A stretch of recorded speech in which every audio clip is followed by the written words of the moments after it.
Hey there, welcome to Digital Tech Studio. In this quick tutorial, I'm going to show you how to forget a network or delete a saved Wi-Fi network on your Mac. If you already connected to a Wi-Fi device and if you want to delete it or remove it from your known networks, what you can do is you can simply go to the Apple logo here in the menu bar and open the system settings, and within the system settings switch to the Wi-Fi. So here you would be able to see the known networks, which means the password I already have. Now if you want to remove it, what you can do is you can click on this three dot options, and here you have this option to choose forget this network, which will automatically remove the Wi-Fi, and you may no longer be automatically connecting to that network. So once it is done, wait for a while, and in the other networks you would be able to see the Wi-Fi which has been disconnected or removed from the saved network.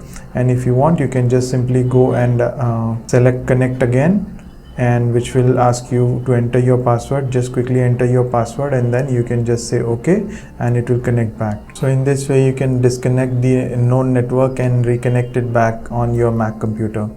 I hope you find this video helpful. Please hit the like button and subscribe if you haven't already. Thank you for watching. Cheers.